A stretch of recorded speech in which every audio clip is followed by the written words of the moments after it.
All right, so this is the last question on the week 1 handout, and it says, a standard 6-sided die is rolled 5 times. What is the probability that the 5 rolls are either all the same or all different? So the way I want to approach this question, and again, there's so many ways you can do this. A probability is definitely one of those things where there are just so many ways to get the correct answer. But when I think of this question, well, the probability of, that the 5 rolls are either all the same or different, well, that can be represented by a fraction. It can be represented by all the ways to roll the dice so that they're all the same or different, divided by just all the ways in general, right?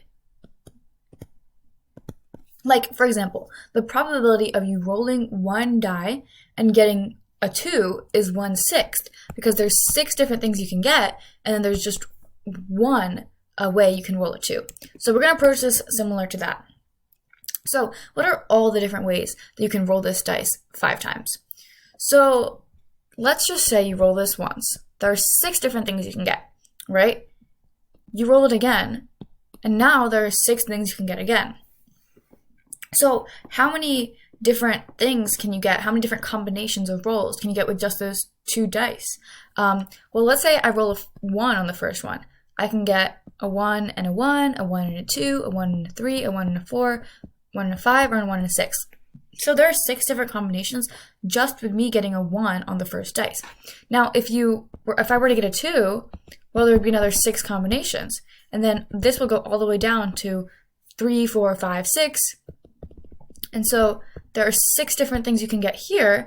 And so each 6 of those has 6 different combinations, like sub sort of rolls you can get within that category. So the total amount of rolls you can get with just those 2 dice is going to be 6 times 6. There's 36 different possibilities you can get with 2 dice. Now, this pattern is going to continue as we add more rolls, right? So we roll it 3 times now. It's going to be 6 times 6 times 6 different possibilities. We roll it, wow, that's an odd-sized die. We roll it 1 more time. Now it's 6 to the 4th. Roll it 1 more time because there's 5 rolls, and there are actually 6 times 6 times 6 times 6 times 6 ways you can get, you can roll these dice. So all the ways, that's going to be 6 to the 5th. Now, how many ways can you roll these dice so that all the rolls are either the same, or all different? Well, what are some ways you can get them that they're all the same? Well, of course, if it's 1, 1, 1, 1, 1, that's one way. 2, 2, 2, 2, 2, 2. These are all the same, all the way till 6, 6, 6, 6, 6. Now, 1 through 6, all those numbers, if all 5 rolls are the same, well, of course, there's 6 different ways for that to happen, just all the numbers 1 through 6. So that's 6 if they're the same. And now, if they're different, every single one of them is different, how many ways can that happen? So the way we approach this is a little different.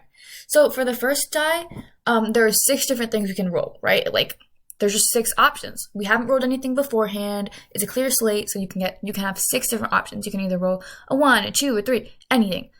So there's 6 options. Now, for the next roll, we've already rolled something. Like, let's say we rolled a 2, okay? We've already rolled a 2. And so our next roll, we can't roll a 2 again. We have to get something that's different. So now there are only 5 options. Let's say we roll a 4. Well, now we can't roll a 2 or a 4. So there are only 4 options for us to roll. And by using that process, we can see the total amount of ways we can get all different numbers. So this